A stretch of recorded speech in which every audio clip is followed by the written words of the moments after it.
Hi, welcome to our kitchen. It's your favorite girl Alice. Today we're going to be making our favorite sugar beans stew. All you need is to heat your saucepan, put your green pepper, you can put your red and onion peppers, whatever you need. And this is the time you can actually add your onions. Make sure you just fry them until to your required taste. Some like to fry it until the onions are golden, but I just fry it, and when I see that it's enough, I just let it go.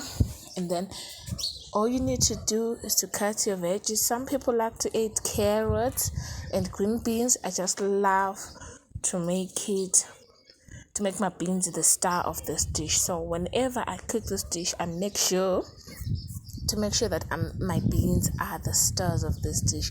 So what I usually add only after this stage tomatoes. You will need one ripe tomato, cut it or dice it into small thin pieces, and then you can just toss them in that pan, and you can just fry them. Just look at how that pan is looking already. Sometimes when you're cooking, you just don't need a lot in your pan. Add your salt, half a teaspoon of salt. I'm going to be cooking 2 cups of beans. These beans are already pre-boiled. And then right now you're seeing me adding my spices. You know my spices. You know the spices I like to use. I'm a Zimbabwean vlogger, which means I use mostly Zimbabwean spices. Right now I just put Roger. I use my pepper, and I'll be adding Royco. I prefer Royco to Savi or any other brand, Knorr, whatever. My go-to brand is Royco, so I always use Royco in everything that I use. Today I'm using Royco beef. I will also be using Royco chicken. I found out that they actually work together very well, and they give that flavor that is so flavorful you won't be sorry. But all you need to do is just toss it and fry it until it is actually to your liking, like so.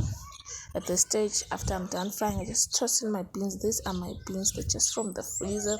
I like to boil my relish, my beans, and put them in the freezer so that whenever I come from work and I feel tired, I just don't need to do the whole load. I just take whatever is boiled and then do the final stages. This is what I am doing right now. And then you will need to pour water. You will need about 2 small cups, or just 1 cup rather. You can just pour 1 cup. Start with liquid water so that you can actually mix everything in, and after a few minutes this is what comes out, and it tastes wonderful. It tastes divine. Try this recipe for your family. I swear you're gonna love me for it.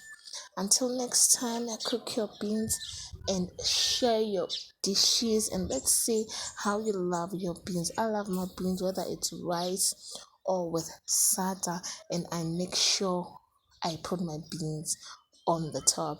Thank you so much. Subscribe. Until next time, goodbye.